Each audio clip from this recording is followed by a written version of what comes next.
This is TSN Inside Sports.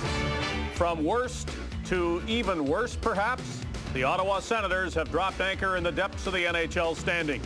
Tonight, their general manager, Randy Sexton, Ottawa's shell-shocked goalie, Craig Billington, and the always outspoken Earl McRae of the Ottawa Sun.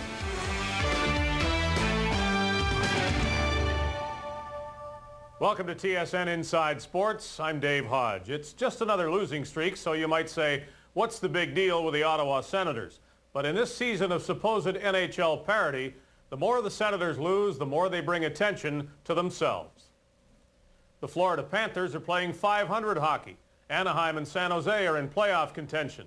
Tampa Bay has a goals against average barely above 3. The Senators, theirs is close to 5. Somehow in this season of reduced scoring, they are worse defensively than they were a year ago. They're 20 points out of a playoff spot when no other team in the league is 10 points away. Their fans are patient, but they can only take so much, and a 3-0 home ice loss to Tampa Bay was described as pathetic by everybody in Ottawa, including Coach Rick Bowness. Now the Senators have traded their leading goal scorer, Bob Kudelski, who was to have represented them at the All-Star game. Now he is a Florida Panther. With more on the Senators' second season, here's TSN's Rob Sinclair. The Ottawa Senators found themselves behind the 8 ball from the word go. They scraped together $50 million to join the NHL, so had to build on the cheap. In doing so, they handed the task to a rookie GM, Mel Bridgman. Inexperienced, unprepared, Bridgman had a very tough time at the expansion draft. There wasn't much talent, far less than the Ducks and Panthers had to choose from this year. Mostly NHL cast-offs, which because of his inexperience, he signed to fat long-term contracts. As a result, he didn't leave himself enough cash to bid for new talent when it became available. Wheels in front, redirected in behind, Berrios for the go-ahead goal. I want to have a look at this. The only way to build was through the amateur draft. In the meantime, the team floundered while it pinched pennies.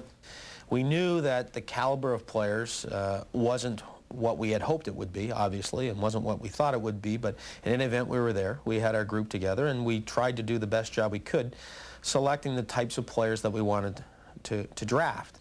Unfortunately, again, the draft, the players that were available weren't all of the type of player that fit our philosophy, so you found yourself initially, and right off the bat, changing your philosophy slightly to try and adjust to the players available. So it was a challenge.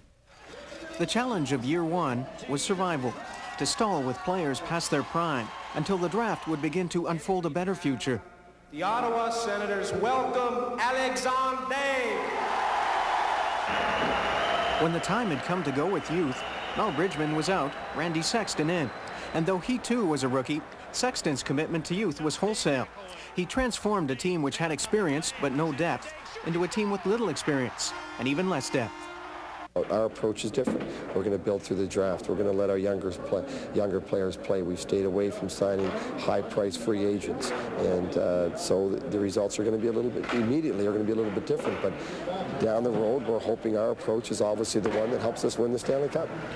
Now overall the team appears weaker, but the potential that comes with a teenage draft pick like an Alexei Yashin or Alexandre Daigle made it an easy decision at the time. I prepared myself, and I tried to prepare our staff for the fact that some nights they would be marvelous and other nights they would be less than mediocre. That's part of the experience process. That's part of the growing process. And as long as you can accept that and keep it in perspective, it's very easy to manage. The decision wasn't tough. Living with it is. Yashin has been splendid, a joy to watch, and quickly adaptable. But he tries to do too much. Daigle started quickly with points in his first 7 games. But once teams began to pay attention to him, his play suffered and his production dropped. He started to make mistakes, rookie mistakes. And while that's expected, it's cost the team more than once. They said from the beginning, though, they were going to live with the rookies and let them mature while they played.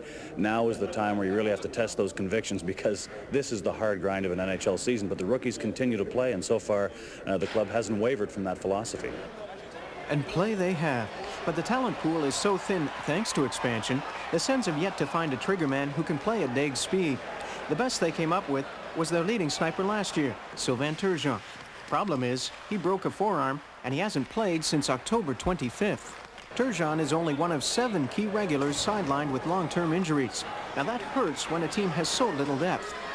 The Sens are so decimated, some injured have to play. Defenseman Norm McIver has played with a bruised heart since the preseason. We're a second-year expansion team, so we don't have a lot of depth, and we don't have a lot of players that can just come up there and step in the lineup and play. We have quite a few players from the minor league team right now, and you know, the minor league team in PEI wasn't the strongest team down there either. The only tradable commodity was their lone all-star, Bob Kudelski. He's in the option year of a hefty contract and wasn't likely to return. Instead of losing him outright, last night the Sens dealt him to Florida for Scott Levins, Evgeny Davidov, and 2 draft picks. He came in and told me that I've been traded to Florida, and you know, it's kind of mixed emotions. Florida is where we make our home, so that's always nice to go to a place where you call home. But on the other hand, Ottawa's been good to me so far, and it's kind of hard to leave here too. Right now, the Sens look more like an AHL team than an NHL team, especially on defense. Cross the blue line, and it's an open invitation to a scoring chance. Ownership has promised to be patient, no matter what the score, and no matter how painful the score might be. We're being led by a couple of teenagers, and there's nights we have 8-9 rookies in the lineup. You're not going to win a lot of games with 8-9 rookies in the lineup, but we've been more competitive, and as they gain experience, hopefully we'll win some more games. When all is said and done, what's important is to keep 2 things in mind. First, it's only year 2 of a 12-year plan to win the Stanley Cup. And second, like Daig and like Yashin, management is also learning as it goes. All it really hoped to see was improvement this season, and it has. This team is certainly more talented, and it's far more entertaining. But because it continues to lose, and lose a lot, somehow it just doesn't seem that way. For TSN Inside Sports, I'm Rob Sinclair in Ottawa.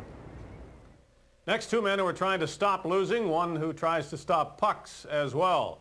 When TSN Inside Sports returns, we'll talk to rookie general manager Randy Sexton, who's just traded away his top goal scorer, and with Craig Billington, who feels a little shell-shocked in that Ottawa net. We'll be right back. TSN Inside Sports, brought to you by Men & Speed Stick. Get the wide stick for long-lasting 110% odor protection.